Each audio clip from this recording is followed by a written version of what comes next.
Hi everyone, this is Rob. I want to share with you AMC's review of a recital by international superstar pianist, Behzod Abduraimov, which took place on May 13th at Spivey Hall in Morrow, Georgia.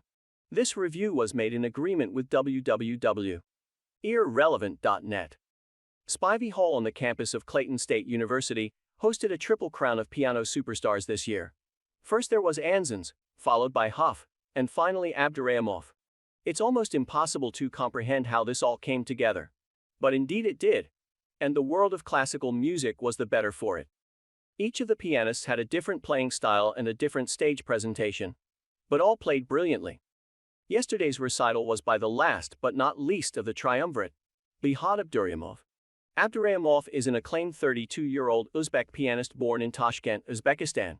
He began studying piano at the Uspensky State Central Lyceum at the age of 5, and by the time he was 11, he had won his first international competition. Abduraimov's rise to prominence began in 2009 when he won the London International Piano Competition. He has been praised by critics and audiences for his virtuosic technique and his ability to convey deep emotion in his performances. The recital began with César Franck's Prelude Fugue Variation, which is a classic example of a Baroque-influenced French Romantic piano work. It was originally composed for organ and was arranged for piano by Harold Bauer in 1910.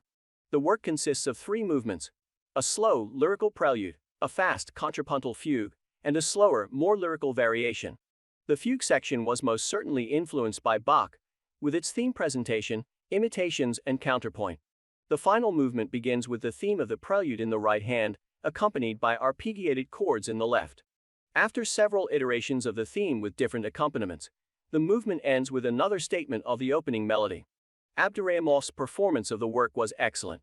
He had a lean tone that spotlighted the intricate structure of the piece, and his tone on the Steinway piano was richly warm and romantic. Next was Dilorem Sadimanova's The Walls of Ancient Bukhara, composed in 1973. It is a 10-minute lyrical piece in 3 movements. The first movement is slow and contemplative, the second movement is livelier, and the third movement returns to a more reflective mood, incorporating piano passages that recreate the sound of street instruments. The piece is inspired by the ancient city of Bukhara in Uzbekistan and its walls, which have stood for centuries. Sadimanova's music is beautiful and lyrical. As noted in the Spivey program notes by Joseph and Elizabeth Kahn, it does seem inspired by Mussorgsky's pictures at an exhibition, and it has passages reminiscent of shades of Ravel. Mr. Abduraimov played with restraint and eschewed overdramatization of the music. This was also the only piece on the program where the pianist played from a score.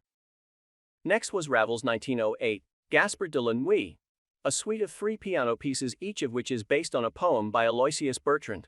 The first movement, Ondine, depicts the eponymous water sprite seducing a mortal man. It features shimmering arpeggios, along with a flowing and lyrical melody in the right hand. The second movement, Le Gibbet, is a dark and haunting depiction of a hanged man swaying in the wind. It features a repeated tolling bell motif in the left hand, with a somber and mournful melody in the right hand. The final movement, Scarbo, is a frenzied and nightmarish depiction of a mischievous and malevolent goblin.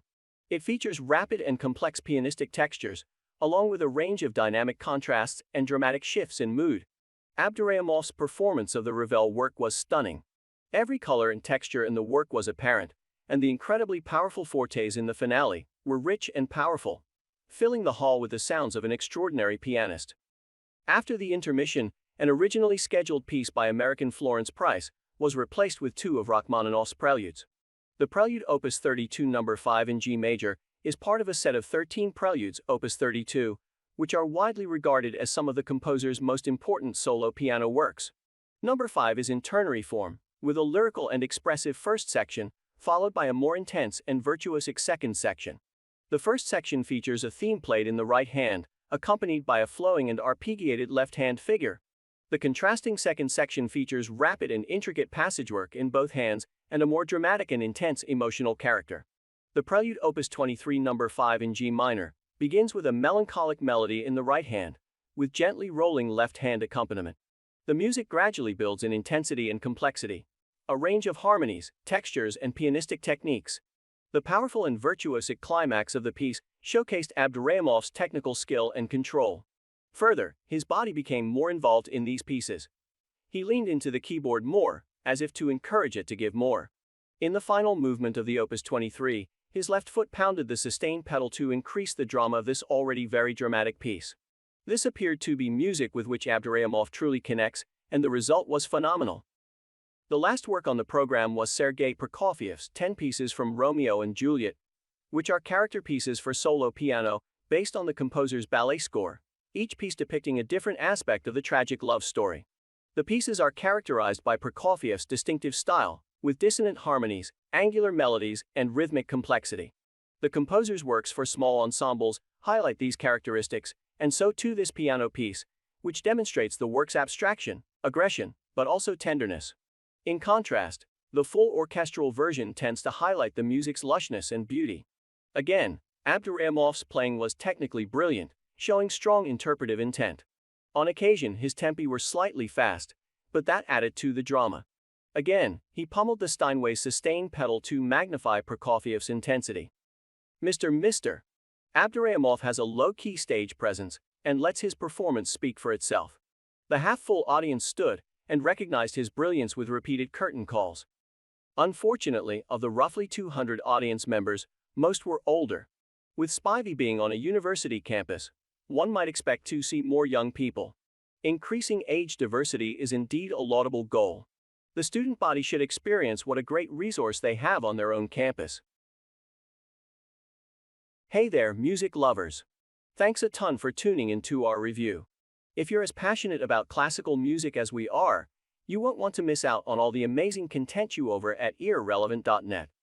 And hey, if you want to stay up to date on all our latest releases and insights, make sure to hit that like button, subscribe to our channel, and turn on notifications.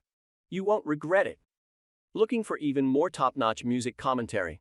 Just scan the QR code here and head over to AtlantaMusicCritic.com. You won't find a better source for music reviews and recommendations anywhere else. Finally, if you want to help support our mission of bringing you the best in classical music journalism, why not become a patron on Patreon? Your contributions will help keep our website thriving and ensure that we can keep delivering the top-notch content you love. Just scan the QR code here or visit www.patreon.com/AtlantaMusicCritic to learn more. Thanks again for tuning in, folks. This is Rob, signing off for now. Can't wait to see you again soon.